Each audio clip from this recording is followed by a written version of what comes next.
com o título A Violação dos Direitos Humanos e a Emergência de Políticas Sociais, a fome estampada no jornal. Tá? Jennifer, você tem de 10 a 15 minutos e faltando 5 minutos eu te dou um alerta para você ir caminhando para as conclusões, tá bom? Obrigada, professora. Hum.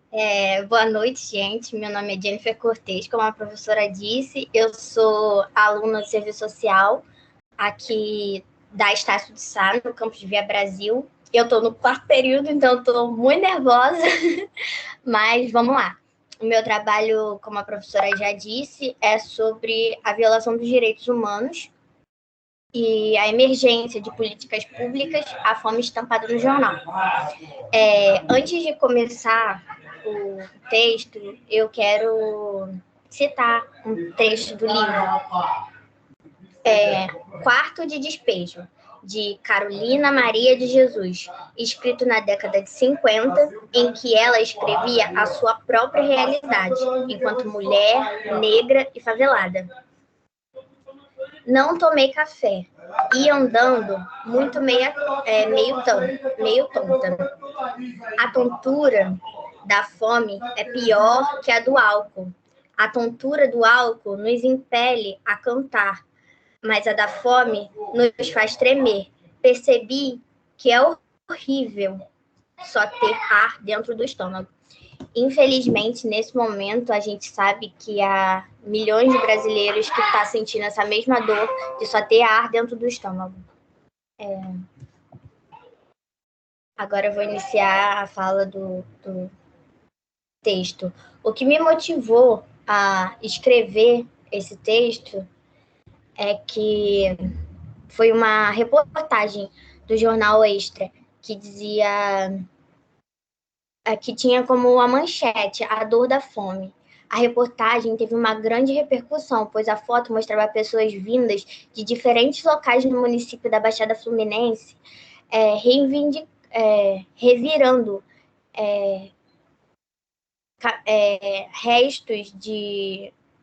restos a serem descartados dos mercados, eles estavam revirando os caminhões em busca de restos que foram descartados dos mercados e dos açougues. E era um material que um motorista do caminhão disse que muitas vezes ele falava com as pessoas que aquele material não dava para consumir mais, que já estava fora, estava vencido e que não dava para ser consumido. Aquele material serviria para fazer ração de cachorro e para fazer sabão. E mesmo assim, aquelas pessoas estavam levando porque era a única opção de alimento para eles e para suas famílias. Esse trabalho apresenta um breve debate para pensar a respeito do agravamento da fome no Brasil enquanto questão social e violação dos direitos humanos, principalmente no contexto da pandemia. Segundo os dados do Inquérito Nacional sobre a Insegurança Alimentar e a Fome, atinge atualmente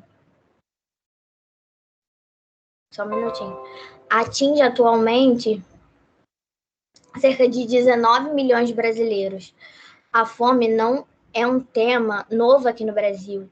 Se a gente pensar a escravidão no Brasil colônia e no Brasil pós-libertação, a fome sempre assombrou os grupos sociais mais vulneráveis. Essa incerteza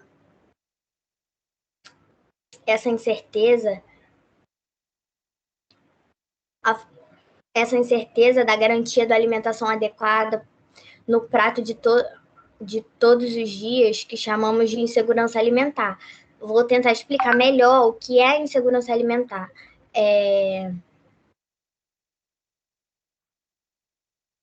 uma situação em que a população de um país ou região não tem acesso físico, social, econômico a recursos e alimentos nutritivos que atendam às suas necessidades alimentares básicas para uma vida ativa e saudável.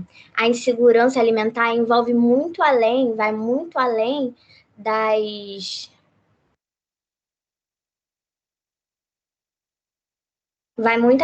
do alimento em si, mas a forma como o alimento é preparado, a forma como se adquire esse alimento, o desemprego que implica na redução ou mesmo no não acesso à comida. A fome, originada pela pobreza, é uma atribulação vivenciada globalmente. A gente sabe, mas com a pandemia causada pela propagação do Covid-19, ocorreu um agravamento. No Brasil, a luta contra a fome perpassa por uma história de conquistas e retrocessos. Pois no país, nos anos de 2004 a 2013, em resultado de políticas públicas de combate à miséria e à pobreza, juntamente com o programa Fome Zero, houve uma importante redução da insegurança alimentar em todo o país, segundo a Pesquisa Nacional por Amostra de Domicílio. Esse direito humano tão necessário para... voltando a dizer que nesse período, o Brasil teve uma conquista muito grande, que o Brasil saiu do mapa da fome, mas hoje, infelizmente, ele voltou para o mapa da fome.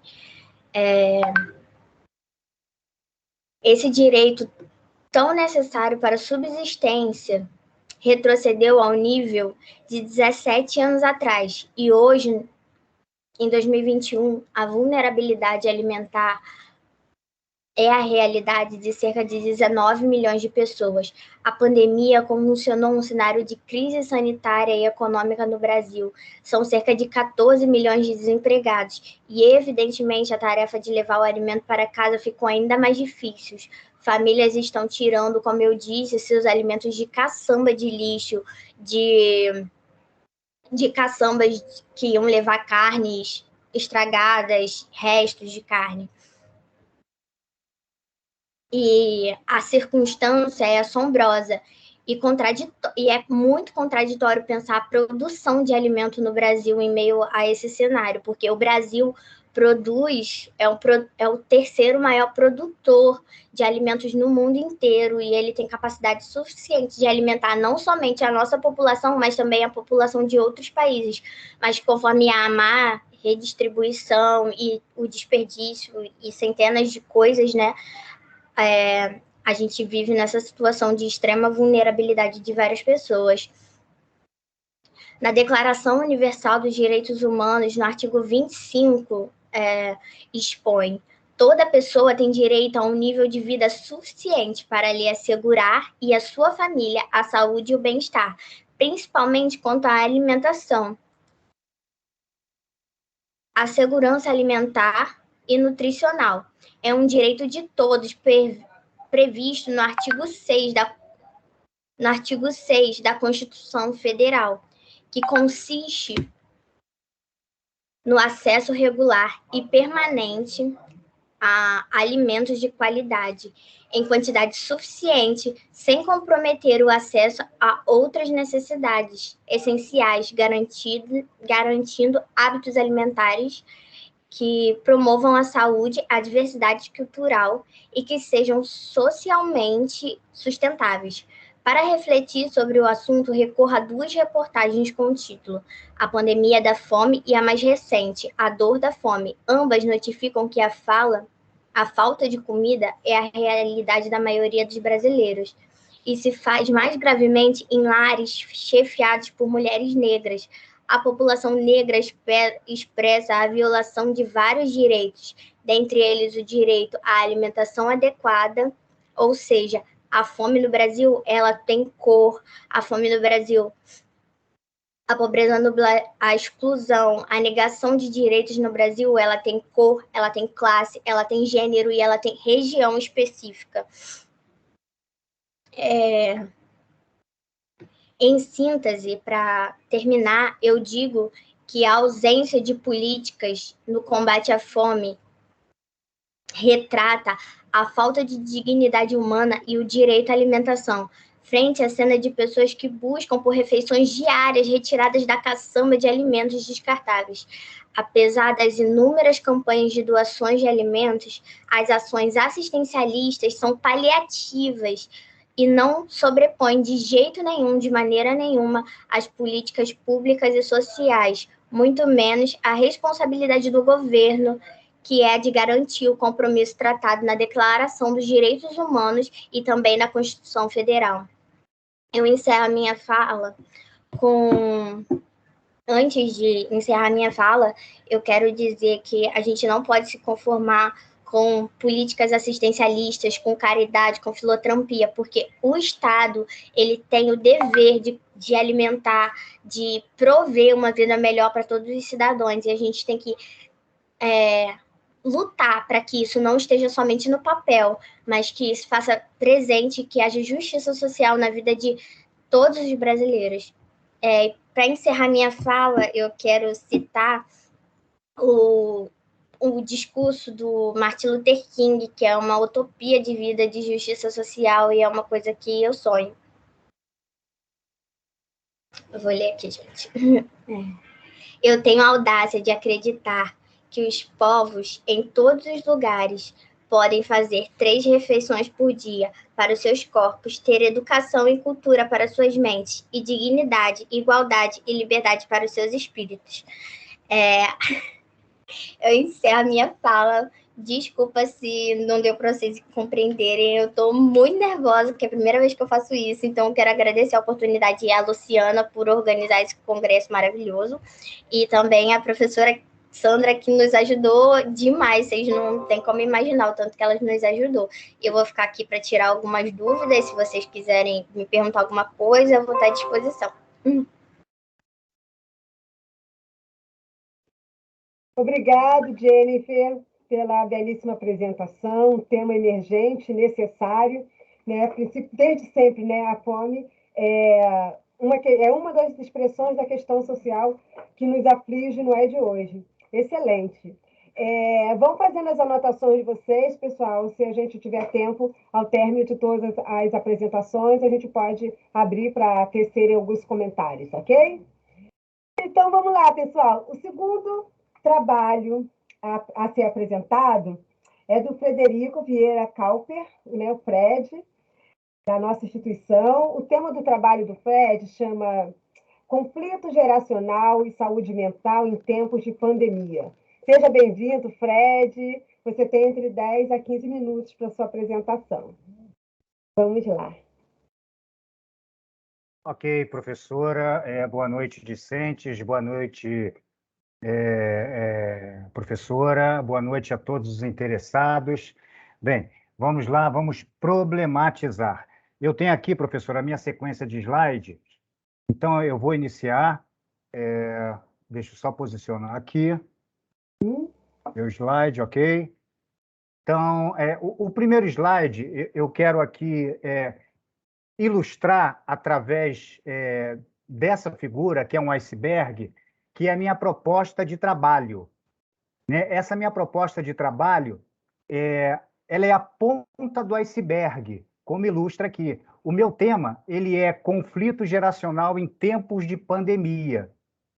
E eu identifiquei, professor e colegas, várias interfaces, vários elementos também que levam ao conflito geracional. E aqui eu tenho, e um desses elementos é a saúde mental, certo? E mais outras interfaces seriam esses exemplos aqui, ó, axiologia, conformidade, estatística, psicologia, desinstitucionalização. Como nós não temos um tempo hábil aqui para que eu possa me aprofundar a esses outros elementos, né? Aqui é só um exemplo e que está submerso aqui nessa ilustração do iceberg. Então, continuando aqui, eu destaco aqui o que é conflito geracional. Conflito geracional nasce justamente das diferenças culturais, sociais e econômicas entre as gerações. As influências que marcaram o repertório utilizado na construção de hierarquia de valores de cada geração. E o que é saúde mental? Saúde mental é um termo usado para descrever o nível de qualidade de uma vida cognitiva ou emocional. A saúde mental de uma pessoa está relacionada à forma como ela reage às exigências da vida e ao modo como harmoniza seus desejos, capacidades, ambições, ideias e emoções. Ter saúde mental é estar bem consigo mesmo e com os outros, aceitar as exigências da vida. Por exemplo, a Covid é uma dessas exigências da vida. A reclusão social que nós estamos nesse momento é uma dessas exigências da vida. Agora, o que é aceitar essas exigências da vida? Como eu havia dito, ter saúde mental é estar bem consigo mesmo e com os outros. Se nós não estamos bem conosco, isso é um elemento que vai ocasionar o conflito geracional. Agora, permita aqui, professor e colegas e convidados, que eu leia aqui a introdução do meu resumo do meu trabalho científico, né? Então, vamos lá. Uma dessas exigências, como eu havia dito, neste período de reclusão social, as expressões da questão social se potencializam. O agravamento dessas expressões frente à pandemia da Covid demonstram que a atuação do assistente social nas políticas que compõem a Seguridade Social problematizam a participação societária através do controle social e a busca pela emancipação. Além disso, coloca em pauta os programas de transferência de renda, elementos fundamentais para um melhor nível de qualidade de uma vida cognitiva de cada geração. Agora, eu quero deixar claro aqui, porque há uma confusão entre doenças mentais e saúde mental. Saúde mental são condições de saúde que envolvem mudanças na emoção, pensamento ou comportamento, ou a combinação de ambas. As doenças mentais estão associadas à angústia, aos problemas de funcionamento em atividades sociais, de trabalho ou familiares. E, como eu havia colocado, a saúde mental de uma pessoa está relacionada à forma como ela reage às exigências da vida.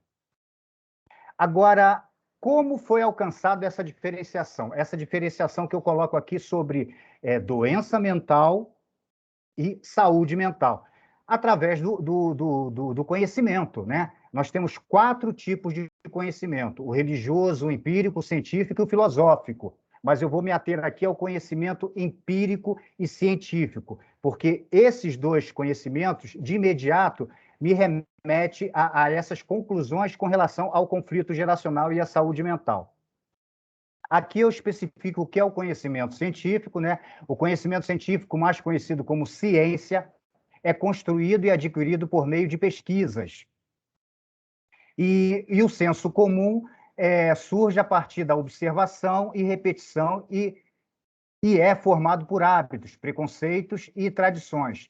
Ele não tem nenhuma comprovação ou teste de garantia por sua veracidade. Aqui eu fiz uma comparação e demonstrando o que é o conhecimento científico, que é o senso comum. Dando continuidade aqui, eu quero destacar aqui a questão da teoria e da prática. Eu estou no 7º período do curso de Serviço Social do Via Brasil e muito foi comentado com relação a essa dissociação da teoria e da prática. Como eles não estão associados para que você tenha um diagnóstico preciso com relação a determinadas apreensões, a determinadas investigações de realidade. Pelo contrário, eles estão associados, eles estão concatenados. Então, isso é um ponto importantíssimo para que nós destaquemos, que teoria e prática, que é a forma do conhecimento científico, eles estão concatenados, eles estão juntos.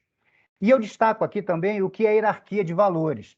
É uma estrutura organizada na qual escalas de importância ou sistemas de maior e menor relevância são estabelecidos no mesmo ambiente. E como eu havia dito que o conhecimento científico é importantíssimo, as ciências sociais, por exemplo, nos ajudam a limpar a lente para enxergar melhor as diferenças de realidades em que convivemos. Dando continuidade aqui, eu havia dito aqui no slide anterior sobre essa relevância dos valores estarem estabelecidos no mesmo ambiente. E aqui eu dou exemplo também do ambiente familiar, né? E os tipos de gerações que existem.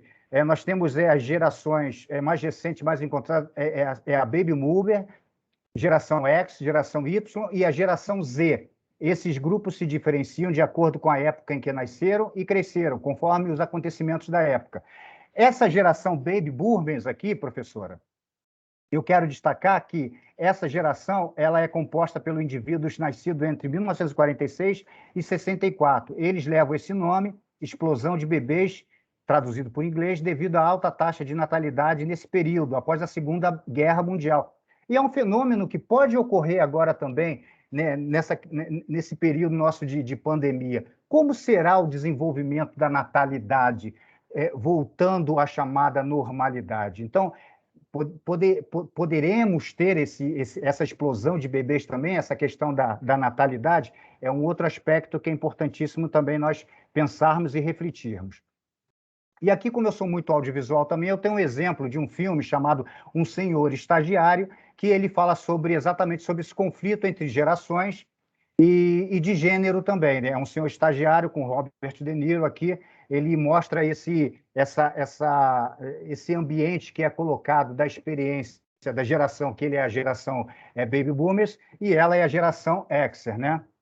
E eu quero destacar, mais uma vez, destacando aqui, um aforismo de William Shakespeare. William Shakespeare, ele fala que os velhos desconfiam da juventude porque foram jovens.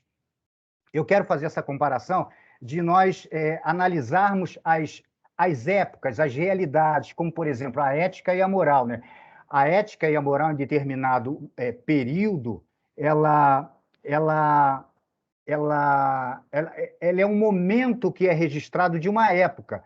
Inclusive, eu tenho aqui um exemplo do canal Viva, da Rede Globo de televisão, que ela reprisa a escolinha do professor Raimundo, né?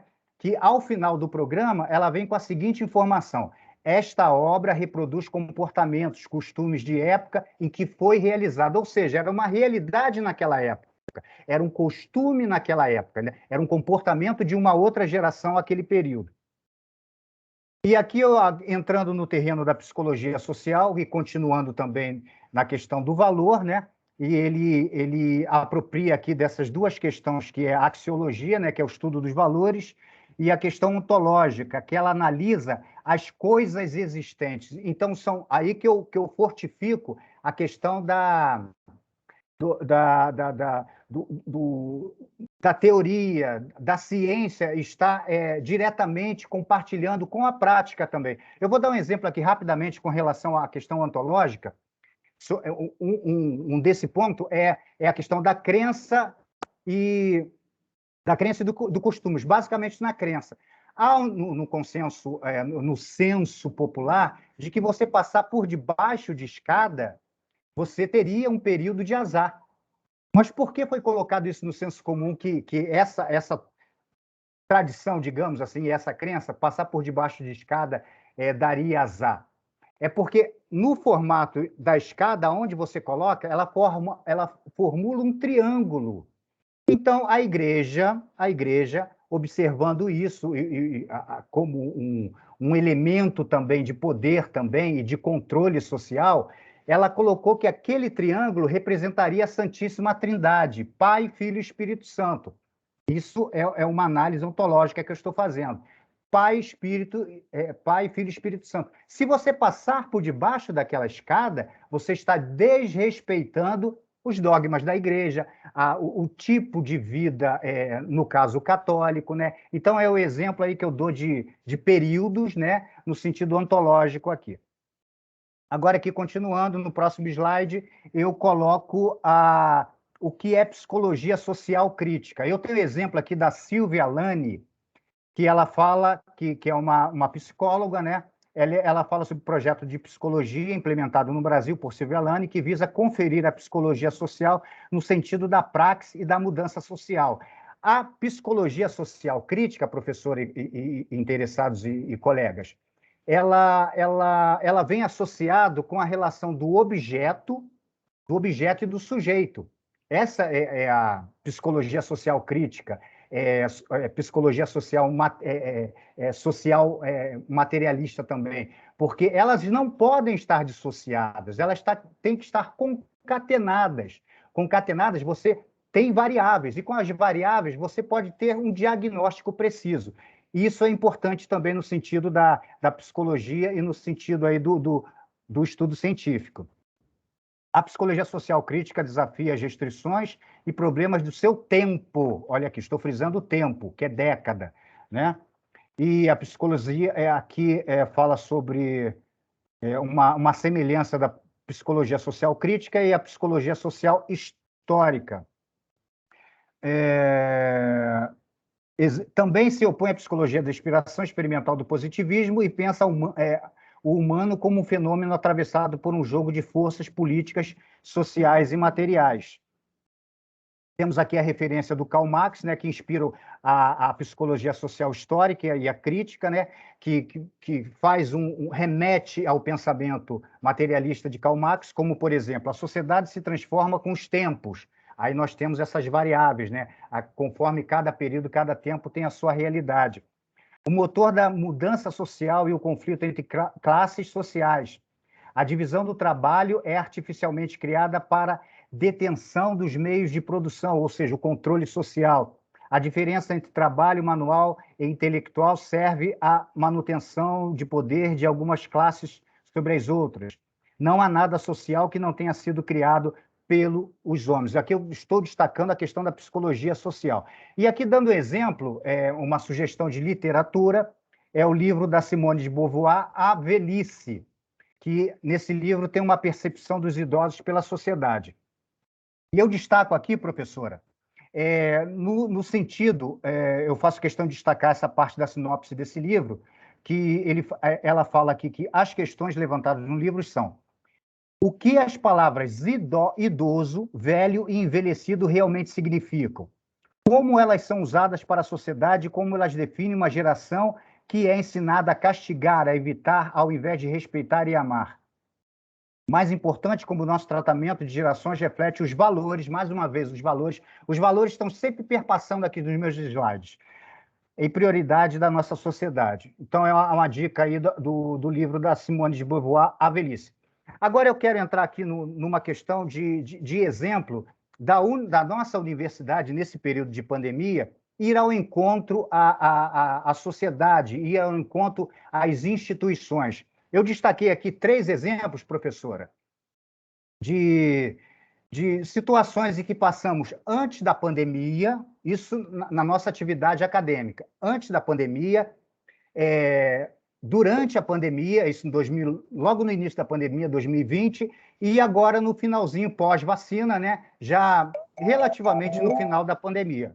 Oi? O tempo, Fred? Já está acabando, professor? Sim, já sai, né? 2 minutinhos para você concluir. Ai, professora, Bem, aí eu cito esses exemplos aqui, eu falo sobre o Setembro Amarelo, então vou ser bem dinâmico aqui. Então, nós temos aqui falando sobre o Setembro Amarelo, né, que é uma iniciativa do Centro de Valorização da Vida. Aqui eu tenho algumas fotos da nossa aula pública que nós fizemos na Nave do Conhecimento aqui em Irajá, né, que é uma instituição, é o equipamento da Prefeitura. As nossas queridas profissionais, aqui a Paula Gomes, psicóloga, a Luciana, e a Maria das Graças, que foi a nossa voluntária do Centro de Valorização à Vida, que falou sobre o Setembro Amarelo. Mas aqui tem um vídeo que, infelizmente, pela questão do tempo aqui eu não posso passar. Eu tenho a interpretação aqui também da Paula Gomes, alguns pontos. Eu vou disponibilizar esse material em seguida aqui ao nosso chat. E eu falo aqui, por exemplo, a Paula Gomes, ela fala sobre a dor. A dor só sabe quem remete. Então, eu faço mais um aforismo aqui do William Shakespeare: só ri das cicatrizes quem nunca teve uma ferida no corpo, né? E um outro exemplo também de atuação da universidade indo para a sociedade, para as instituições, foi a exposição da Nise da Silveira, que nós tivemos essa oportunidade no Centro Cultural Banco do Brasil, né? A Nise Magalhães da Silveira, né? Psiquiatra, né? Que ela usou o tratamento psiquiátrico contrário às formas agressivas usadas em sua época, como o eletrochoque. Que pena, professora, eu vou ser bem rápido aqui para ir lá para o meu final, para a finalização, para a conclusão. Aqui, certo, então, aqui a Nise da Silveira. Aqui eu cito também sobre a importância da estatística, que pena. Falo sobre a importância da coleta de dados para que você tenha uma ação, políticas públicas no sentido de estratégias eficazes para a prevenção da prevenção do suicídio, né? Depressão no sentido do linguajar, do senso comum, não é frescura. Aqui eu dou uma justificativa também. Aqui eu tenho um exemplo de alguns psicólogos, né, que falam sobre a questão do conflito geracional, que eles são inevitáveis mas podem ser saudáveis também. Então, aqui eu dou um exemplo da saúde mental, os equipamentos, né, os programas que são usados pelo SUS, né, o RAPS, o CAPS, o SUAS, o CRAS, o CREAS.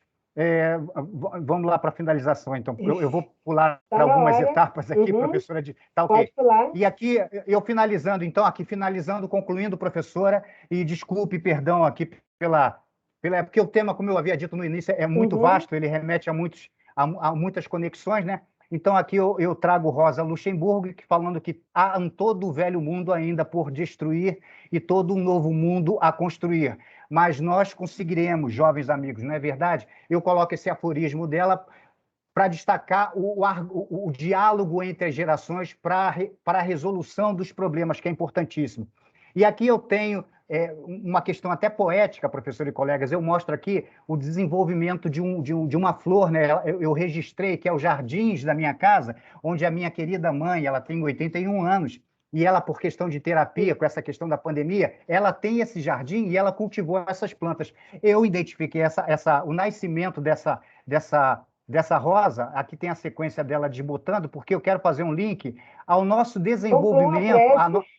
Ok. Conclua, Fred. Que pena, que pena. Conclua, Então, aqui eu Fred. quero dizer que esse nosso desenvolvimento, professor e colegas, é porque nós temos que dar valor ao nosso projeto ético-político, à nossa instrumentalidade, enfim, o ser intransigente na defesa dos direitos humanos. Obrigado e perdoe aqui, perdão, e parabéns pela colega, pela apresentação do trabalho da colega anterior, que ela foi sucinta também, mas como eu sou audiovisual aqui, eu quis enriquecer mais essa explanação.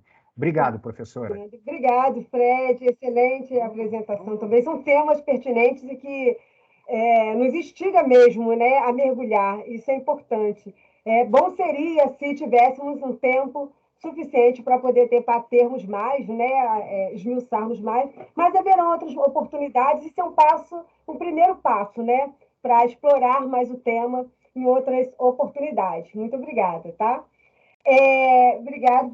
O próximo trabalho, a próxima apresentação é do Daniel Guedes Feitosa. O Daniel está com um trabalho com titulações afirmativas e democratização da educação, um retrato do Instituto Federal de Rondônia, campus Calama. Seja bem-vindo, Daniel. Boa noite. Vocês estão me ouvindo bem? Muito bem, Daniel. Opa, boa noite. Está aparecendo para vocês a minha tela para apresentar? Está aparecendo sim, Daniel, certinho. Perfeito. Certo, então. Então, boa noite a todos e todas. Meu nome é Daniel Guedes Feitosa. Eu sou graduado em Serviço Social e atualmente estou no mestrado profissional em Educação Profissional Tecnológica aqui do Instituto Federal de Rondônia, né? É importante, né, a realização desse evento, que ele pode pegar, né, conhecimento de diversos cantos do país, e é muito bom a gente ver nossos colegas aí, né, assistentes sociais, engajados na realização desse evento, né. Então, o tema do meu trabalho é Ações Afirmativas e Democratização da Educação, um retrato do Instituto Federal de Rondônia, campus Calama. Então, como noções introdutórias, eu venho colocar um pouco sobre o meu local de fala, né? Eu sou servidor da Universidade Federal de Rondônia e participo de comissões de ingresso de alunos, né, na Universidade Federal. Então, esse meu local de fala, né, também gerou essa inquietação profissional, né, como graduando de serviço social, né, sempre tenho buscado estar mais por dentro dessas questões, dessas políticas públicas educacionais, né, questão do acesso, questão da permanência e conclusão, né, dos nossos alunos que ingressam em situação de vulnerabilidade socioeconômica. Então, antes da gente chegar no nosso objetivo, a gente precisa compreender um pouco o que são essas políticas públicas e educacionais, né? É que eu trouxe meio como se fosse os pilares, né, das políticas públicas, que é o acesso, a permanência e o êxito, né?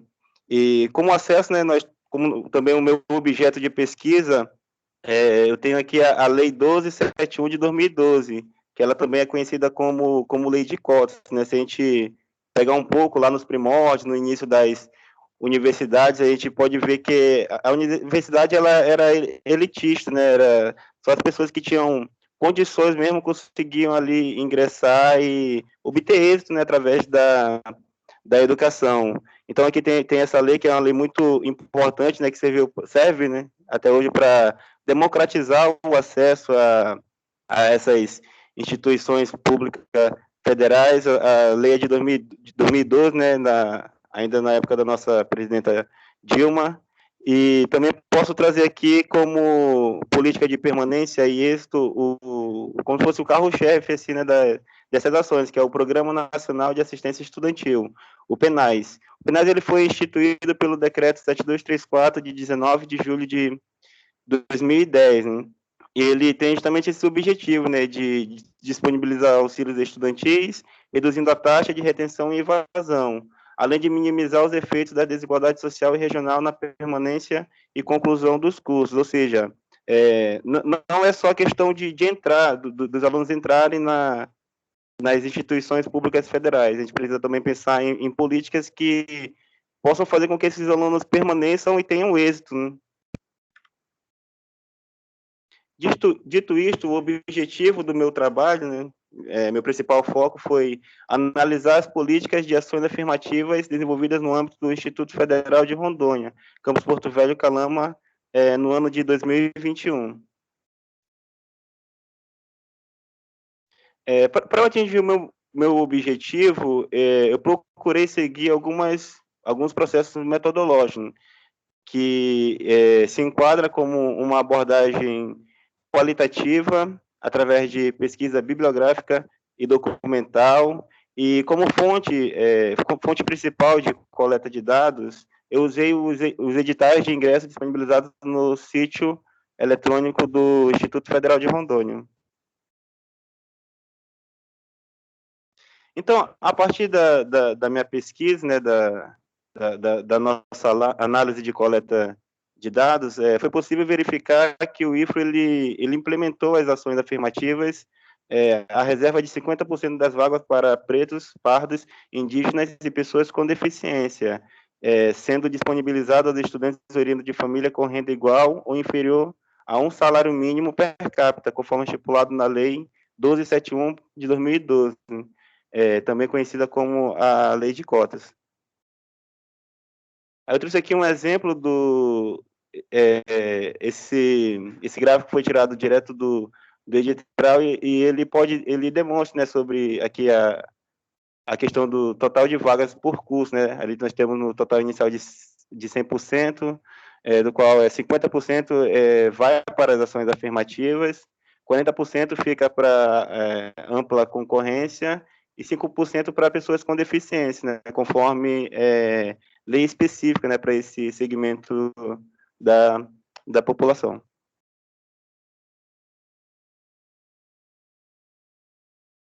Então, como considerações finais, nós obtivemos que o resultado ele demonstra que o IFRO ele tem adotado medidas para democratizar o acesso dos estudantes na instituição, reservando vagas para os diversos segmentos da sociedade. Assim como a pesquisa, pretendemos contribuir para a ampliação e discussão da temática voltada para as ações afirmativas, fazendo com que futuros estudantes possam saber que há possibilidade de ingresso nas instituições públicas federais, independente de sua etnia, gênero, classe social. Então, realizando essa pesquisa, surgiu muitas dúvidas, né? A gente sabe que foi um resumo, e muitas vezes não dá para a gente abarcar tudo ali que a gente pesquisou, mas fica aí como sugestão, né, para futuras pesquisas, né? Será que as vagas disponibilizadas para as ações afirmativas estão sendo devidamente preenchidas, né? A gente precisa saber se essas vagas, né, embora a gente saiba que está sendo ofertada, se realmente elas estão sendo preenchidas por esse público-alvo que realmente dela necessita, né? Também precisamos saber se os alunos que ingressaram via ação afirmativa estão recebendo auxílios estudantis para permanecerem nas instituições e concluírem os cursos. É aquilo que eu falei, não basta só ingressar, também é preciso dar condições, né? É preciso garantir que esses alunos permaneçam e concluam os cursos com êxito. E também precisamos entender qual é o impacto das ações afirmativas para a democratização da educação. Então, fica aí dicas para pesquisas futuras, né? Então, aqui eu agradeço, né, aos organizadores do evento, né, muito importante a gente estar aprendendo, né, com os colegas que vão, com a pesquisa dos colegas, e assim a gente vai tornando cada vez mais críticos e conscientes, né, da nossa realidade. Então, agradeço a todos. Daniel, abri meu som, Daniel, muito obrigada pela apresentação, pelo poder de síntese. Eu fico ouvindo para tecer uns comentários rapidinhos, porque depois a gente vai abrir, né, para alguns esclarecimentos, né, alguns pontos que vocês tenham considerado que foi importante, eu também vou fazer algumas considerações, e dizer assim, né, gente, a riqueza de trabalho, a riqueza, o campo de pesquisa, né, que a gente tem aí para desvendar, para aprofundar, tem muitas coisas boas, né? Então, parabenizo a todos vocês que nos presentearam com essa linda amostra, né, de trabalhos no campo de investigação, das questões que estão provocando vocês, né, que estão causando indignação e que são necessárias serem pensadas e refletidas. Muito bom. A nossa próxima apresentação é do Carlos Aguiar, né, Carlos Eduardo Aguiar. O Carlos tem o trabalho como título Crise e Desmonte, até quando os direitos serão vendidos. Está contigo, Caê, nosso querido Caê. Você tem entre 10 a 15 minutos. Fique à vontade, está com você a palavra. Boa noite a todos que estão aqui, alunos, dados. Eu sou o Carlos Eduardo Aguiar, estudante de Serviço Social da Estácio, no Rio de Janeiro, da Unidade Vila Brasil. Como a professora bem disse, no resumo, esse desmonte é quando os direitos serão vendidos. As motivações, enquanto futura assistente social para este trabalho, se dá em parte por indignação com tudo o que vem acontecendo em nosso país. Pois não podemos ficar à parte disso e fechar os olhos de forma a naturalizar essas consequências que só têm intensificado desde o início do neoliberalismo no Brasil.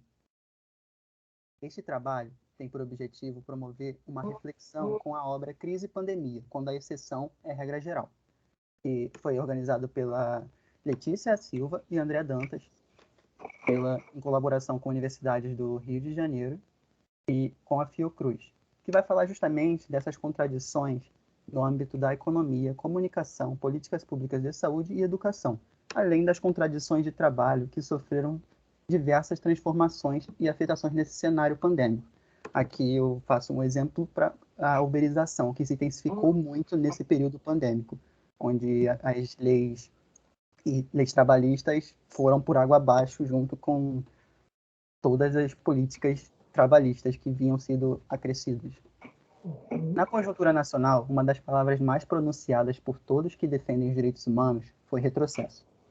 Temos acompanhado a retirada dos direitos constitucionalmente adquiridos por meio de manobras do Congresso e, ao mesmo tempo, o direito natural à vida se tornou mercadoria e está em frequente negociação.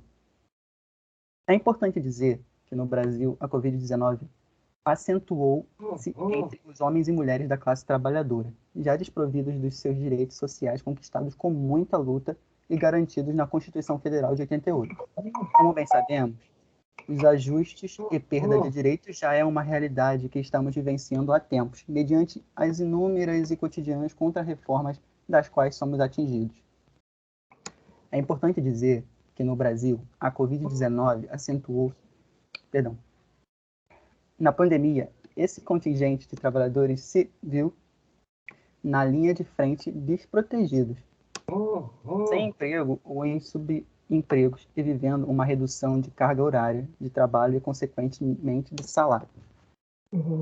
Gerando, assim, uma fragilidade no que diz respeito aos direitos, os reflexos do sucateamento e dos desmontes constantes, se revelaram nos discursos de desvalorização do SUS e uma ameaça de privatização. Não podemos esquecer que o Sistema Único de Saúde é fruto de um intenso processo de organização e luta dos trabalhadores na década de 80, que foi garantido na Constituição vigente.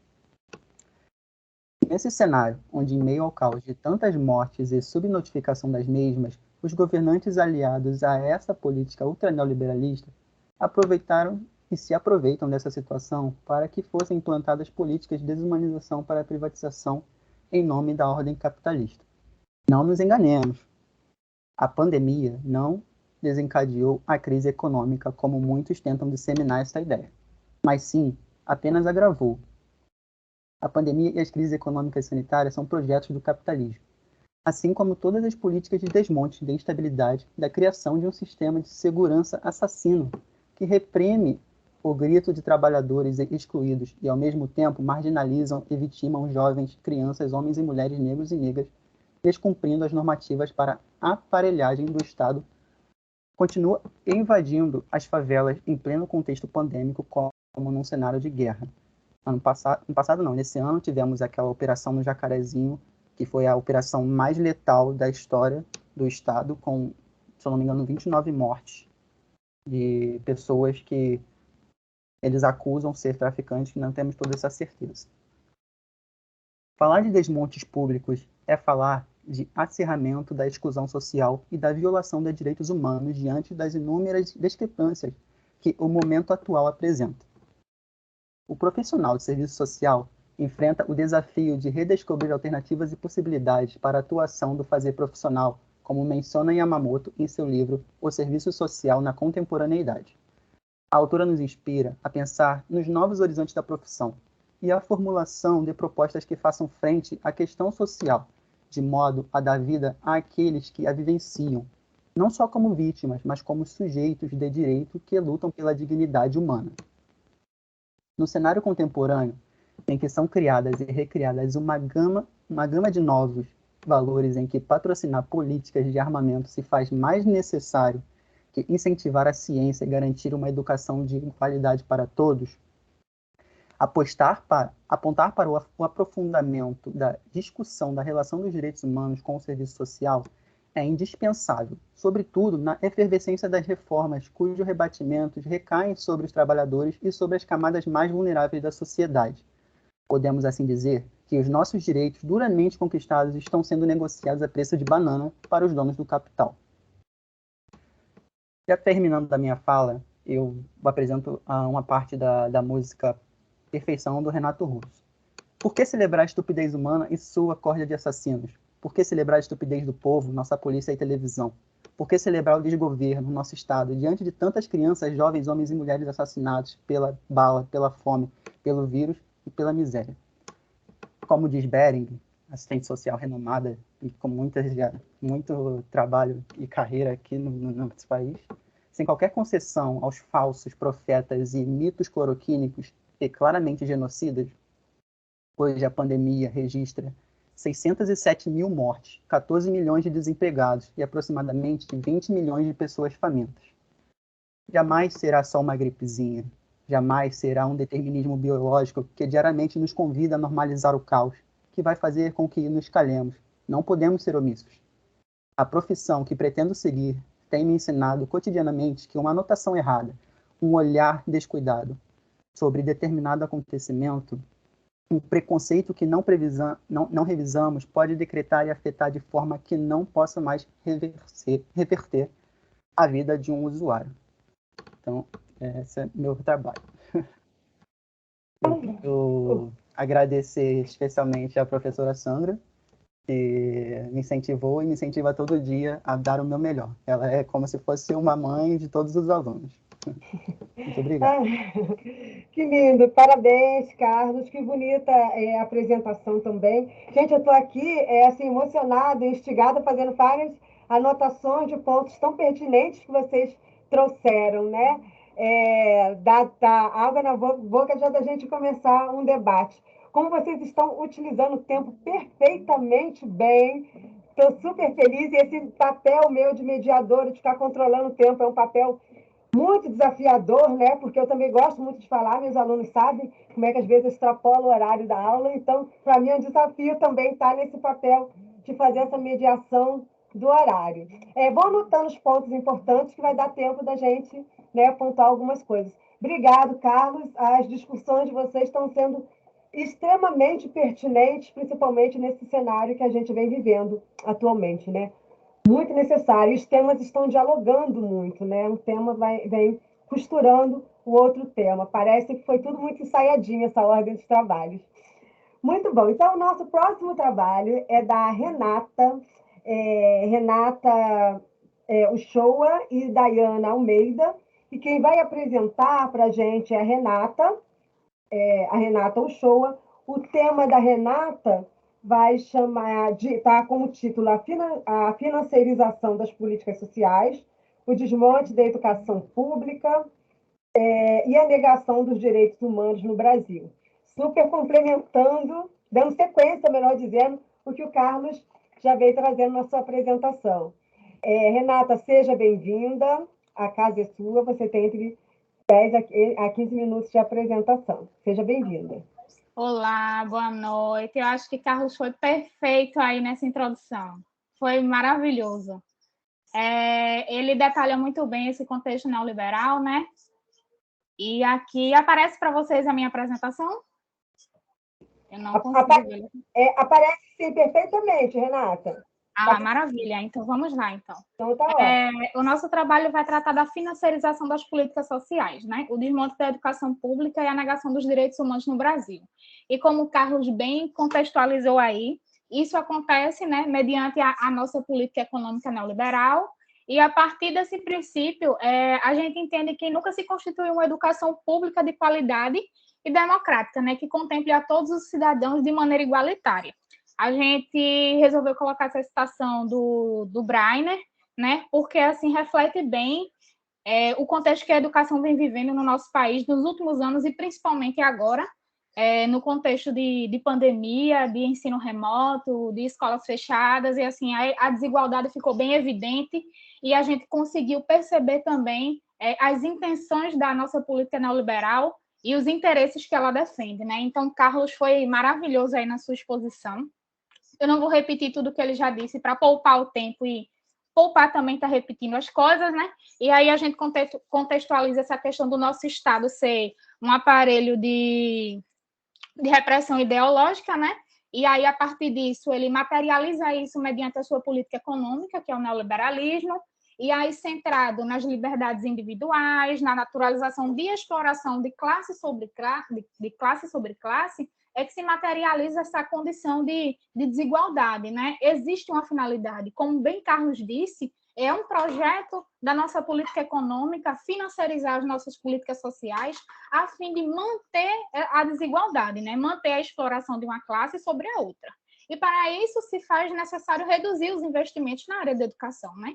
O Estado passa a defender concomitantemente os interesses da burguesia, como bem afirmou Marx no Manifesto Comunista. Adiante, essas ações, né, se materializam na financiarização das políticas sociais. Essas financiarizações são quando a nossa política econômica destina os recursos direcionados à política educacional para o pagamento de juros da dívida pública.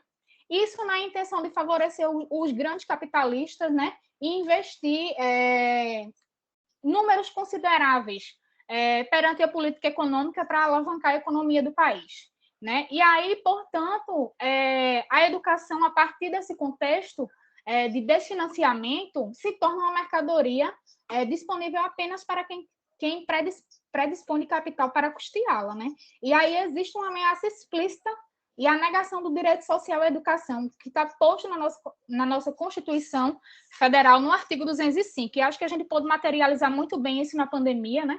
Com as escolas fechadas, as escolas públicas, sem recursos, sem formação, sem subsídios para que os alunos conseguissem materializar o ensino remoto de onde moravam, nas condições que tinham. Então, assim, precarizou ainda mais o que já era desigual, né? E então, assim, mesmo sabendo que a educação é um fator primordial para garantir a socialização e a humanização, na qual deve sempre estar direcionada e pautada na autonomia e na emancipação. Então, assim, essas estratégias do neoliberalismo são pensadas, são projetadas, são intencionais, justamente para manter essa segregação social, essa diferença entre classes e fazer a exploração de uma classe sobre a outra, a fim de capitalizar cada vez mais capital, monetizar na mão de poucos e monetizar a riqueza nas mãos de poucos, né? E manter essa questão da submissão da classe trabalhadora às péssimas condições de trabalho, às péssimas condições de salário, assim, deixa a classe trabalhadora sem escolhas mediante a situação em que a sociedade se encontra, né? Porque, bem como a gente sabe, a educação é um dos principais caminhos para a emancipação, desenvolvimento e formação da classe trabalhadora, né? Que, na sua maioria, depende unicamente do setor público de educação. E aqui eu separei alguns dados justamente para a gente materializar essa questão, né? Que nós temos já um perfil educacional bastante desigual, justamente por ter fator público e privado, né? E aí isso se agrava na crise capitalista, principalmente também na pandemia de Covid-19 e juntamente com a implantação do ensino remoto. Então, aqui eu trouxe alguns dados, né? Segundo o Portal da Transparência de 2021, de um orçamento de 115,41 bilhões, apenas 68,60 bilhões foi executado até o momento. Isso considerando o nosso contexto de pandemia e a necessidade de políticas que se tinha que ter se desenvolvido, né, e não foi desenvolvido. Né? A evasão chegou a cerca de 5,1 milhões de alunos entre 6 e 17 anos que tiveram seu direito à educação negado, mesmo estando matriculados. Né? Tivemos uma perda aí na proficiência da educação de cerca de 4 anos. Os índices da nossa atual educação, comparando os índices de avaliação, né, da educação básica, são comparados a 2015 e 2017. Né? Então, tivemos uma perda aí de desenvolvimento, tivemos uma retração de desenvolvimento, de conhecimento, de formação humana, política e social. Né? A pandemia joga para a linha da pobreza quase 27 milhões de brasileiros e o Estado, na sua condição de provedor, deveria ter desenvolvido políticas para responder a essas expressões da questão social, a fim de garantir o direito da educação. Porém, ele preferiu se omitir, né, na intenção de defender os interesses do capitalismo.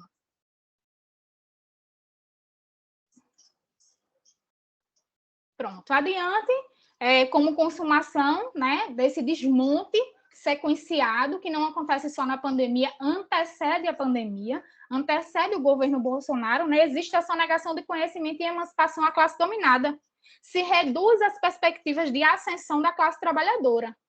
Se divulga na nossa sociedade um processo de naturalização das desigualdades. Né? Se divulga que as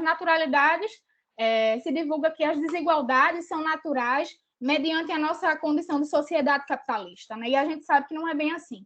Que essas desigualdades são produzidas e reproduzidas sobre os interesses do capitalismo e principalmente da burguesia. Né? Se cria na sociedade barreiras invisíveis que limitam acesso, condições de oportunidade, desenvolvimento, inclusão no espaço social, impede também que o sujeito se reconheça como pertencente à sociedade, como membro da sociedade, como cidadão crítico e ativo em sociedade. Tudo isso em favor de uma produção massiva de mão de obra, né? Então, aqui fica a necessidade de repercutir essa oferta de educação que vem sendo divulgada e promovida dentro da educação pública, juntamente com a necessidade de discutir a importância do assistente social no âmbito da educação, né? Como nós estamos vivenciando aí durante a semana essa questão da votação para retroceder a implantação dos psicólogos e dos assistentes sociais dentro da política educacional. O Congresso está planejando voltar esse retrocesso, né? Então, aqui fica a necessidade de repercutir essa necessidade de ter esses profissionais dentro do ambiente escolar, a fim de atribuir respostas a essas expressões da questão social para evitar a evasão, para conseguir que esses alunos sejam inseridos socialmente, que eles tenham condições de permanecer nesse ambiente, né? Então, que eles consigam ter condições necessárias para se desenvolver criticamente, politicamente, socialmente e humanamente, porque a educação em si é uma face global de desenvolvimento, né? Engloba todas essas vertentes do desenvolvimento humano. E, por fim, né, eu trouxe aqui uma charge que diz assim: mãe, o que é essa tal de educação à distância? E ela responde: ora, menino, é como está no nome, né? Uma educação bem distante da nossa realidade. Então, assim, como o Carlos já comentou anteriormente, e acho que casa muito com a frase que eu trouxe para finalizar, né? Que a crise da educação no Brasil não é uma crise, é um projeto, né? Então, essa frase é da Darcy Ribeiro, que materializa bem a nossa condição de educação que vem sendo perpetuada no nosso país. E, por fim, estão aqui as nossas referências e o nosso agradecimento. Obrigada. Nossa, Renata, que bacana, que exposição maravilhosa. Somou mesmo, né, com o que o Carlos falou. Como eu disse anteriormente, a gente vem fazendo uma costura, né? Tem várias questões para a gente pensar e refletir, né, a partir desses dados e a partir desses pontos que vocês trazem, né? A gente tem como o grande cenário a pandemia e como as expressões, as múltiplas expressões da questão social, ela veio se acentuando, né, nesse cenário nosso, e principalmente na nossa atual conjuntura política, né? Muito bom. Então, dando sequência, a gente está com o tempo super tranquilo, muito legal. Parabéns pela dinâmica do tempo também, Renata. Temos agora a Débora. A Débora está aí. Débora de Sá, que ela vai trazer um trabalho com o título Pessoas em Situação de Rua, o Olhar Sem Enxergar. Débora, seja bem-vinda. Fique à vontade com a sua apresentação. Obrigada. Boa noite, vocês estão me ouvindo? Muito bem, Débora. Deixa eu um slidezinho aqui. Sim. Está aparecendo? Abriu. Opa, abriu sim, Débora. Perfeitamente. Deixa eu só botar aqui. É muita tecnologia esse Teams, é muito confuso de mexer. Não, mas fica tranquila. Tá dando para a gente visualizar sim, tá, Débora? Perfeito. Isso. Essa pandemia nos desafiou também a essas coisas, né? Aqui, apresentar os slides.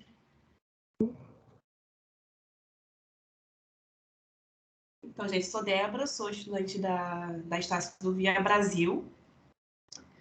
E o meu trabalho é sobre a pessoa em situação de rua. E antes, eu gostaria de comunicar a vocês que não se utiliza mais a palavra morador de rua e nem mendigo, porque são palavras pejorativas e isso causa desconforto a essas pessoas. Então, por isso que agora é utilizado pessoas em situação de rua. Dando sequência aqui. Calma aí, gente. Tá aparecendo? Tá sim, Débora. Então, gente, o meu trabalho ele é mais a observação da desigualdade, da exclusão social e preconceito com a população de rua, que tanto sofre nessa sociedade pela ausência do reconhecimento da humanidade deles. E tem os obstáculos enfrentados, né, por essas populações que se encontram em total vulnerabilidade, o que é composta.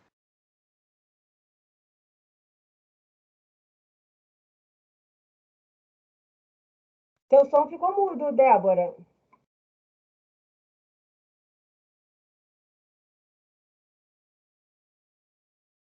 A Débora... E algumas pessoas, né, eu peguei essa parte do Matos e Ferreira, né, o Ricardo Matos e o Ricardo Ferreira, que é algumas pessoas as veem como perigosas, apressam o passo, outras logo as consideram vagabundas e que ali estão por não quererem trabalhar.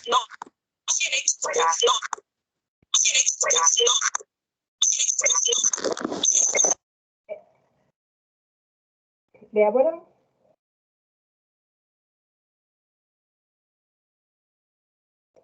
Está conseguindo me ouvir, Débora?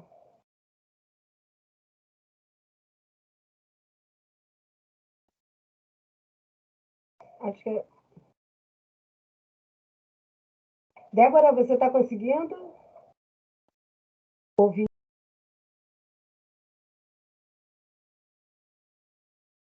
Vamos aguardar um pouquinho, que a Débora... Acho que a Débora está com algum problema na transmissão do som para nós.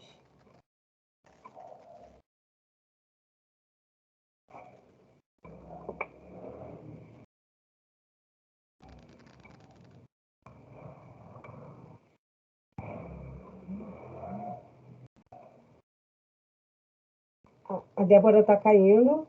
Enquanto Débora retorna, eu vou chamando a atenção, gente, para algumas questões importantes, tá? O quão a gente tem, esse nosso eixo, né, de políticas sociais, de serviço social, políticas sociais e direitos humanos, a gente pode perceber o quão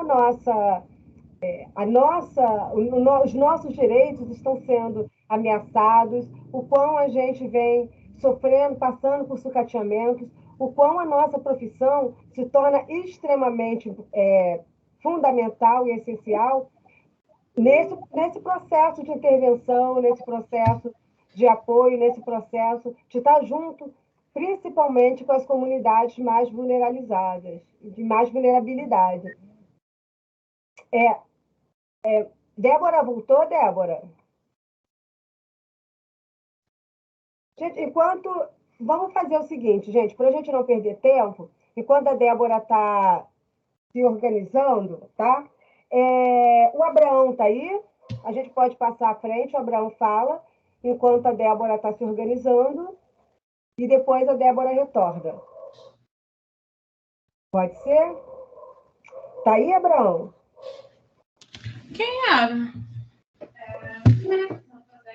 Gente, tem alguém com áudio aberto? Eu peço, por gentileza, para fechar o áudio, para a gente deixar só os nossos comunicadores com o áudio aberto. Abraão está presente? Não? Vamos passar para Samires. Samires está presente? Olá. Olá, Samires? Oi, tá me ouvindo? Muito bem, Samires. Então, vamos fazer o seguinte. O Abraão parece que ainda não está aqui em sala. A Débora teve um problema na transmissão. A gente adianta com você e depois Débora e os outros comunicadores se apresentam. Tá bom? Ok. Fique à vontade, Samires. A Samires Santos, o tema dela é o cotidiano profissional do assistente social no contexto da pandemia e a relação com os usuários atendidos no Centro de Referência de Assistência Social, Recanto do Saber, no município de Rondon do Pará. Seja bem-vinda, Samires. Muito obrigada, boa noite a todos. Meu nome é Samires, novamente, eu tenho 24 anos, eu estou como assistente social do CRAS, é o meu primeiro emprego e é a minha primeira vez que eu estou apresentando, estou super nervosa. Mas é um prazer estar aqui, estou aprendendo muito com vocês. Então, sem mais delongas, pessoal, é um grande desafio realmente estar como assistente social. Eu nunca pensei, né, que eu estaria trabalhando.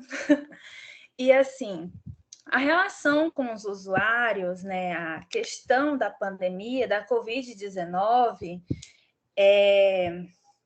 assim, acarretou muito na vida deles, né? Como a gente pode ver, né? Situações econômicas, sociais, políticas. E o que ocorre no CRAS é bastante requerimento de benefícios eventuais, né? Os benefícios eventuais como auxílio alimentação, auxílio vulnerabilidade, auxílio enxoval e auxílio funeral. Logo no início, no primeiro semestre, né, com essa taxa de mortalidade por conta da Covid-19, era todo o atendimento na madrugada, tinha que sair, acionar a funerária para fazer toda a assistência à família. Uma vez a família estava impossibilitada de estar tendo esse atendimento. Tínhamos que esperar alguns dias para conversar com a família por questão do luto, né? E como o município de Rondon só tem 2 CRAs, eu atendo, pego demandas de 5 bairros, mais zona rural. Faço atendimentos assim numerosos, tipo de 20 por dia, de 26, mas chegou a 30 por dia. E todos eles, quase todos eles são requerimentos, né, de cesta básica. E tem todo o processo, né? A visita domiciliar, toda aquela atenção que a gente tem que fazer com as famílias. O município também, por ser de pequeno porte, não tem vagas de emprego para todo mundo, né? O que, assim, carece mais, né? No socioeconômico da família. E também que eu posso estar trazendo para vocês, o benefício de prestação continuada. Aumentou muito os requerimentos dos benefícios, né? Mais para auxílio-doença, né? E agora que eu estou tendo resultado, porque agora que as pessoas estão fazendo avaliação, né, pelo INSS, a perícia médica, ainda estão em análise. A gente vai ter alguma ação, né, do enxoval agora para as mamães. E assim também, gente, um desafio no meu cotidiano como são bastante visitas e a escassez do veículo, né? Meus dias de visita é de terças e quintas, aí minha colega também tem os dias de visita dela, aí uma vez o carro é solicitado para outra secretaria e eu uso a minha moto. Eu sou doidona mesmo, eu vou na moto, faço 25 visitas já marcadas, porque eu não posso acumular, né? Eu tenho que atender todas essas demandas, né? E assim, eu queria trazer alguns dados, preparar um slide para vocês, mas aqui foi na correria.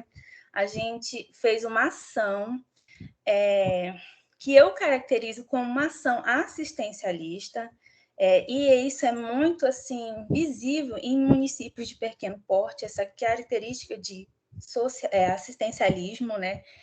E assim, um assistencialismo em cima das necessidades das pessoas, coisas que eu sou contra, tenho meu posicionamento contra. Eu até evito ser menos rebelde logo nesse início para não me exonerarem, porque qualquer coisinha, gente, qualquer coisinha aqui eu posso sofrer uma exoneração. Então, eu tenho que ter todo um cuidado no que eu vou questionar, no que eu vou explanar. Algumas pessoas acham que eu estou batendo de frente, mas eu não estou batendo de frente. Eu estou mostrando o que está no Código de Ética e o que está prescrito na Lei Orgânica de Assistência Social. Mas, umas vezes, eu sou vista como, sabe, como posso te dizer, como alguém que quer confusão.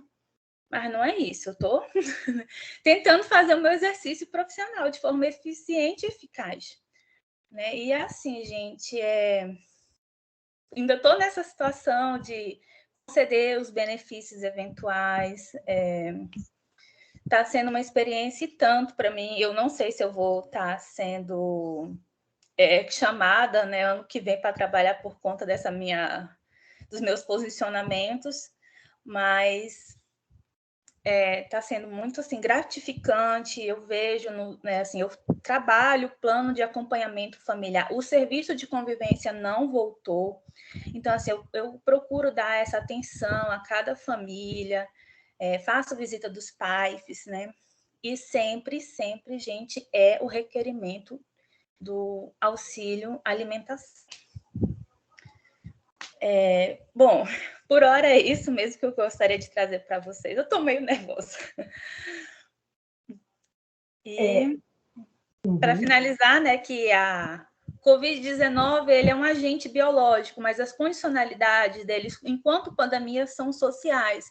E tem essas condicionalidades, ela implica nessas classes sociais, né? Rebate nessa vulnerabilidade, extrema pobreza dos usuários. E gostaria de agradecer, né, por eu estar apresentando o meu trabalho. Samílis, muito obrigada. Parabéns pela apresentação, e é bacana a gente saber, né, essas outras realidades também, né, de regiões distantes, né, com uma outra estrutura, que não está na capital, né, que apresenta outras demandas, e o fazer do assistente social. Foi riquíssimo você trazer essa experiência para nós, nesse momento de pandemia, principalmente, né, em que, como eu já disse, as emergências estão mais acentuadas do que já eram, né? Muito bom, Samílis. Nada.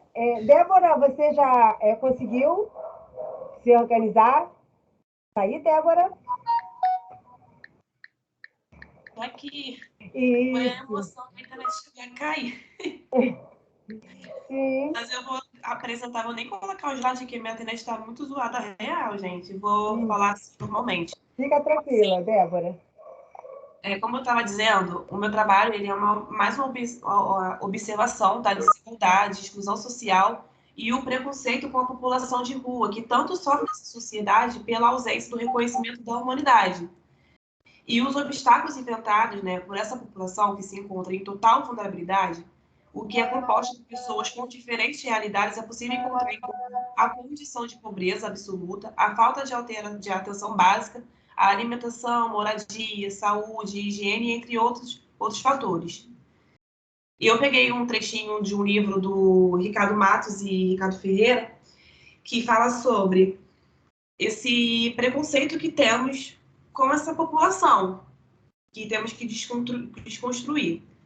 Que diz assim: alguns as veem como perigosas, apressam um passo, outros logo as consideram vagabundas de que ali estão por não quererem trabalhar, olhando-as com hostilidade. Muitos atravessam a rua com receio de serem abordados por pedido de esmola, ou mesmo por perceberem que são abordados perceberem que são pessoas sujas e mal cheirosas. Há também aqueles que delas sentem pena e olham com comoção e piedade. E antes de cursar o serviço social, eu era uma dessas pessoas que eu olhava realmente, eu tinha medo, atravessava a rua, segurava a bolsa com mais firmeza. Eu ignorava quando vinham falar comigo, né? Vinha na minha direção, pedir alguma coisa. Eu ignorava, era como se eles realmente não existissem ali. É como se fosse nós e eles. E eles eram como se fosse era um outro tipo de humano. E para continuar, né? O preconceito sofrido por essa parcela da sociedade, que na maioria das vezes são tratadas como criminosos, trata-se de um reflexo marcado pelo processo de exclusão, que resultam na convivência de desrespeito e ausência do reconhecimento social no cotidiano dessa população. O que podemos chamar de autoexclusão, o não reconhecimento de si como sujeito de direitos e integrante da sociedade. Esses estereótipos construídos acerca da população em situação de rua fazem com que esses sujeitos cada vez mais se sintam desqualificados para viver como pertencente do ditado sociedade, como a dita sociedade, fazendo com que busquem um isolamento quase absoluto. E eu também peguei uma referência, né, em 2005, que foi em 2005 esse caso, no âmbito da Política Nacional da Assistência Social, o governo criou, né, um programa direcionado a essa população, né, mas é muito limitada. Eles reproduzem a prática conservadoras. E outros trabalhos de assistência, como os abrigos temporários, que são os albergues, né? Não sei se vocês sabem, é uma acomodação onde eles ficam uns dias, podem tomar banho, comem. É como se fosse um abrigozinho, né? Onde eles ficam temporariamente. Que, de modo geral, são considerados insuficientes para suprir a demanda dessa população.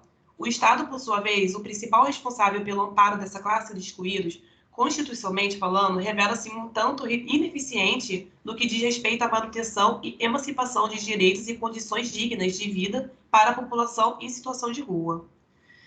E identificando, né, no decorrer do trabalho, da minha pesquisa, eu identifiquei que os indivíduos que vivem nessa situação, em sua maioria, são rotulados como vagabundos e criminosos, né, como eu falei anteriormente, e é preciso passar a olhar esses indivíduos como pessoas que vivem numa situação precária.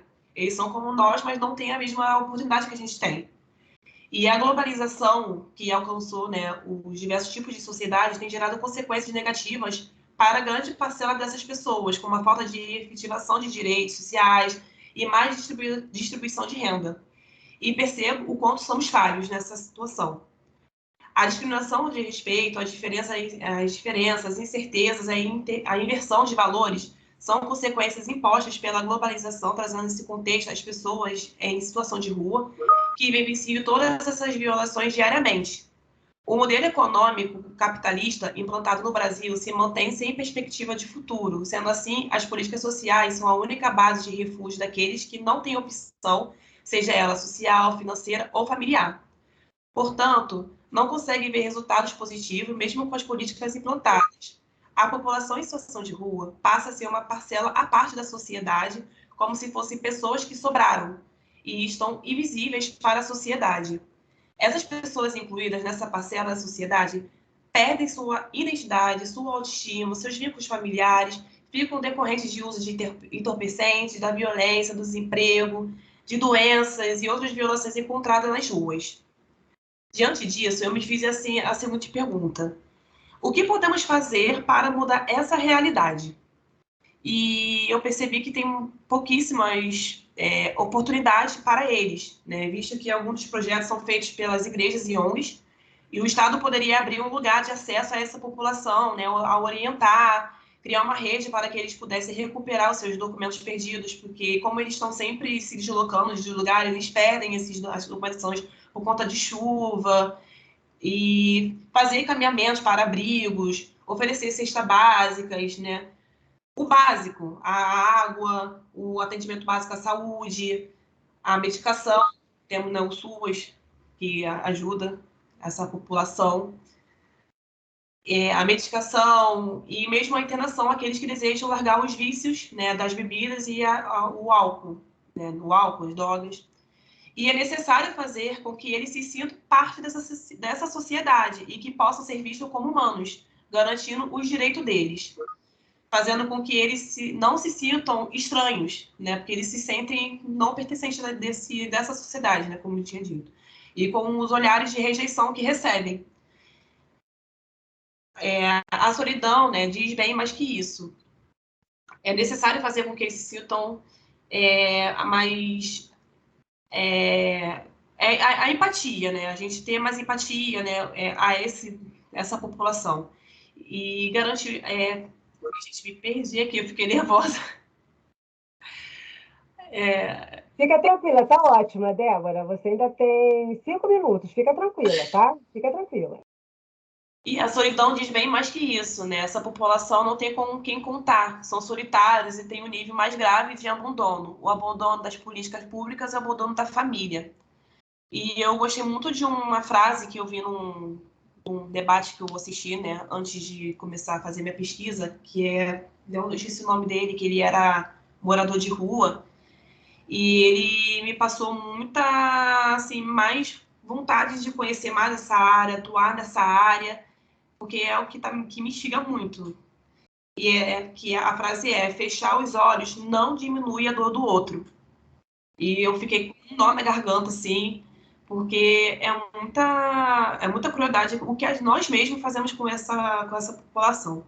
E eu quero até compartilhar um acontecimento que aconteceu, né? Eu estava numa padaria, né? Eu estava esperando um negócio que eu estava comprando e tinha um senhor de idade já, e ele era morador de rua, né? Ele é uma pessoa em situação de rua. Aí estava passando na televisão aqui o caso, né, dessas pessoas que, infelizmente, né, por conta do que está acontecendo, a comida que está altíssima, e pessoas que antigamente tinham, né, a alimentação, hoje em dia está esperando o caminhão de lixo para poder ter a comida ali. Ele chegou, né, falou assim por alto, né, mas as pessoas que estavam ali em volta ouviu, né, que ele falou. Ele chegou e simplesmente fez um comentário. Ele falou assim: isso é o que acontece com a gente todos os dias e ninguém se mobiliza, porque não aparece na televisão constantemente o fato, né? Tá aparecendo na televisão que eles têm que as pessoas que tinham alimento e hoje em dia estão passando por isso, eles que estão na rua há mais de não sei quantos anos e não têm o que comer. E eu fiquei com um negócio assim na garganta, tipo, e realmente, a gente se comove com uma coisa e esquece a outra. Então é isso, gente. Excelente. É um Que tema... linda! Linda! É um tema instigante. Muito bom. Obrigada, Débora, pela Muito obrigada pela participação. oportunidade, gente. Luciana maravilhosa, todos maravilhosos. Linda exposição e excelente experiência. O Abraão se encontra? Está aí, Abraão? Para apresentar o seu trabalho? Eu acho que Abraão não está presente. Deixa eu dar uma olhadinha aqui para ver se ele está. Sim. Abraão tá. Não tá, não. Cadê o Abraão, né? gente? Acabei de solicitar a entrada dele aqui. É porque é 9 horas, né? Acho que ele tá 2 minutinhos, né? Que ele começa a apresentar. Eu estou indo lá para outra sala de movimentos sociais que vai ficar simultânea com essa, tá, professora? Qualquer coisa a gente se encontra. Tá ótimo. Queria só lembrar a todo mundo aqui que amanhã nossa programação começa 10 horas, nós teremos lançamento da segunda edição da revista, tem a apresentação de artigos da galera que publicou, que vai publicar nessa segunda edição, né? É um incentivo para vocês também poderem publicar, então estejam participantes nesse dia, vai ser muito importante, teremos sorteio, o link está indo por e-mail, a gente preparou um e-mail com dúvidas frequentes para vocês. Verifiquem esse e-mail, tá bom? É isso, pessoal. Amanhã, então, tem lançamento de revista, sorteio, apresentação de trabalho e o encerramento, tá? Hoje a gente não vai encerrar, vamos dar só um até logo. Eu espero todo mundo amanhã. Vou cobrar presença, hein? Importante. Muito bom, Lu. Gente, recado datado. A gente, na nossa sala ainda não terminou, a gente tem um espaço, né, um tempo para a gente fazer um bate-papo, né? Eu sempre acho importante nessas apresentações, né, desses temas pertinentes que os pesquisadores fazem a comunicação para nós, socializam, a gente tem esse momento de interação. Foi bom, né, esse tempo bem trabalhado, porque deu para todo mundo apresentar e vai dar o tempo. Oi, professora Helenilda, seja bem-vinda. Seja bem-vinda. Dá esse tempo para a gente fazer essas trocas, né? Eu vou fazer uma breve apreciação dos trabalhos. Se o Abraão chegar, Abraão, você dá um sinal para mim, tá? Vamos lá, gente. O primeiro trabalho foi da Jennifer, né? A Jennifer trouxe como pontos principais, né, que me chamou a atenção bastante, foi trazer esse debate da questão da fome, né, enquanto uma expressão da questão social, principalmente nesse momento que estamos vivendo agora, as cenas que nós presenciamos, né, através dos telejornais, através das diversas reportagens que apareceram nas redes sociais, daquela cena vergonhosa, né, de pessoas vindo de todos os lugares para pegar restos de alimentos, né, que já não serviam para alimentação, né, mas para fazer produtos de ração de cachorro, e as pessoas se brigando por um osso para poder alimentar a sua fome, né, saciar a sua fome. E essa fala de Jennifer faz um diálogo muito pertinente com Carolina Maria de Jesus, né, que lá na década de 1950, Carolina Maria de Jesus, uma mulher negra, né, moradora da favela lá em São Paulo, que onde hoje é a Marginal Pinheiros. Carolina já vinha registrando as mazelas que a população desassistida pelo Estado, desassistida das políticas públicas e sociais, invisibilizavam, fechavam os olhos para essa realidade. E foi um perfeito diálogo, Jennifer, você trazer isso. E o problema da questão da insegurança alimentar também, e essa ausência de políticas públicas que venha trabalhar, de fato, com a questão da dignidade humana, né, que está presente lá na Declaração Universal dos Direitos Humanos, na nossa Constituição Federal. Aí, em seguida, vem o Frederico, também trazendo esse guarda-chuva que a pandemia trouxe, acentuado a questão social, onde ele vai trazer esse debate do conflito geracional. A gente acompanhou, né, e vem acompanhando, né, como teve desenlaces familiares, como teve conflitos familiares com a chegada da pandemia, onde as relações precisaram ficar mais próximas. Acho que tem alguém com o microfone ligado. Alguém está compartilhando som aí. Onde houve nessa pandemia uma potencialização mesmo da questão social, dos conflitos geracionais, o debate, né, acirrado, a ciência entrando num cenário de debate, de questionamento, de validação, onde o senso comum tomou parte, né, como verdade em relação à ciência. Né? A gente vem acompanhando isso, a taxa de natalidade e mortalidade, essa relação, que ao mesmo tempo que se morreu muita gente, nessa pandemia nasceram muitas crianças, né, que algumas pessoas vêm chamando dos filhos da pandemia, né? Como é que fica a realidade dessas crianças nascidas agora, e os dados as coletas de dados, né, que Frederico também apresentou, que ilustrou bem essa realidade. Entrou Daniel trazendo também um tema pertinente desse guarda-chuva que a pandemia acentuou, que foi a questão das políticas públicas educacionais. A gente acompanhou nessa pandemia também a fragilidade que a educação vem passando, o desmonte também dos investimentos na educação como na ciência, a questão das cotas, né, da política de cotas tão necessárias, que teve esse avanço de 2012, né, e outras universidades, anteriormente a 2012, já vinha fazendo essa política de cotas dentro das universidades. Isso se tornou uma lei em 2012, e fica essa questão mesmo, né? Será que essas vagas realmente estão sendo preenchidas?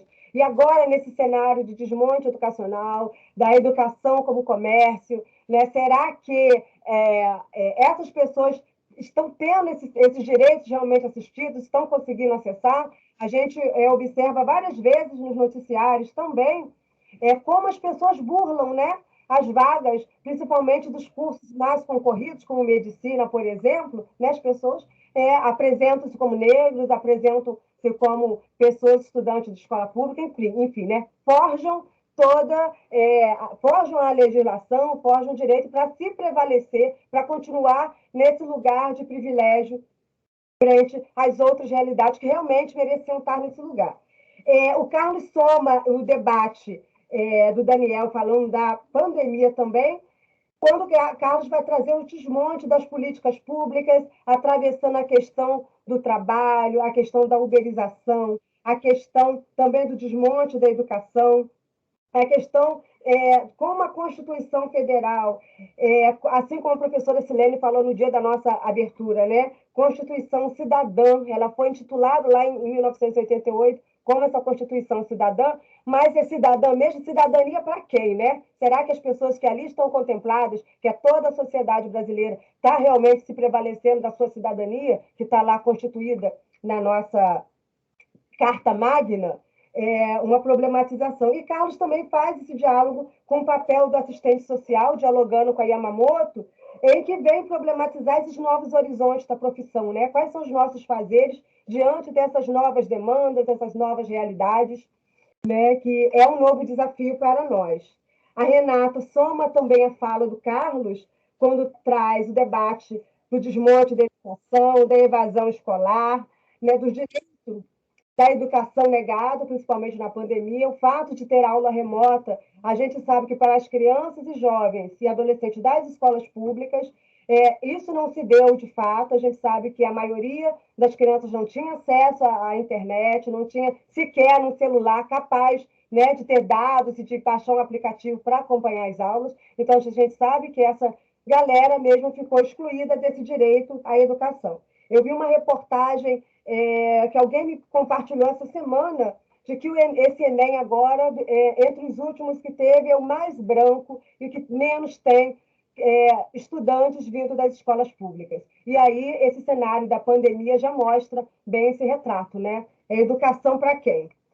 E aí, eu estou cheio de papel aqui, gente, que eu fiz todas as minhas anotações. A Samílis, eu acho que eu não pulei ninguém, a Samílis também traz uma experiência profissional do campo de prática. É importante a gente ter essa experiência, né, de quem está chegando fresquinho no campo de prática.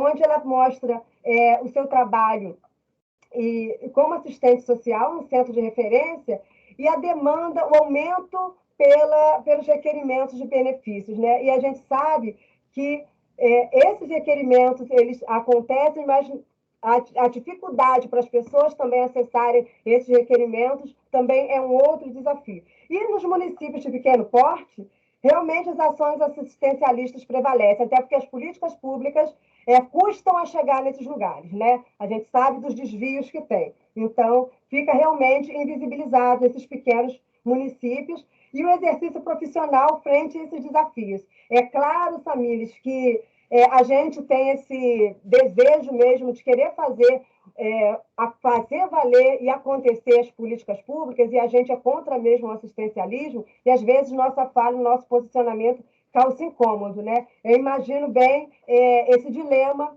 e enfrentamento que você passa no seu espaço de trabalho.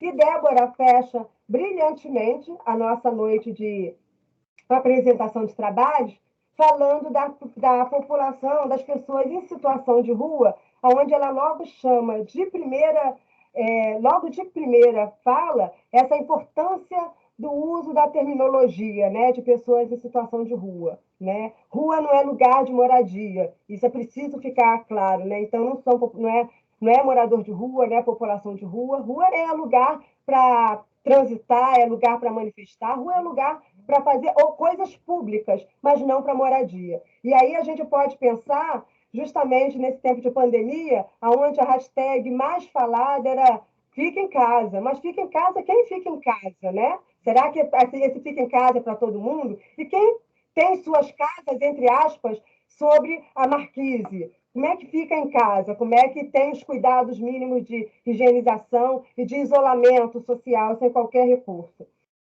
Débora também faz uma chamada importante em relação ao preconceito e os estereótipos que socialmente são demandados a esses sujeitos. E eu lembro muito de um autor chamado Manuel Castells, que ele vai falar dos descartáveis para a sociedade, né? Aqueles sujeitos invisíveis. E essas pessoas que estão nessa situação de rua são esses sujeitos invisíveis para a sociedade, esses sujeitos que têm totalmente seus direitos negados. Feito isso, gente, fiz um panorama, um pouco do apanhado geral de todas as falas que apresentaram aqui. Eu vou abrir dois blocos, que a gente são 2h10, 21h10, a gente tem 2 momentos ainda que a gente pode fazer de colocações, considerações, perguntas para os nossos comunicadores. A palavra está com vocês, tá? Eu peço que abram o microfone, que eu acho que fica mais dinâmico, né, gente, essa fala. Então, fiquem à vontade, vamos socializar. Professora? Sim? Suas apresentações acabaram aqui? Acabaram. A gente vai... professora, então, se você puder, depois dessas considerações, sugerir a galera para ir lá para a mesa com o professor Rogério, porque tem ainda 2 apresentações lá. Sim. Né? E a Emily está apresentando agora a discussão dela, um tema muito bonito. Uhum. Como aqui estamos em 25, para a gente dar uma força lá para a colega. Tá bom? Tá ótimo. Nos vemos daqui a pouco. Beleza. Vou encerrar a gravação.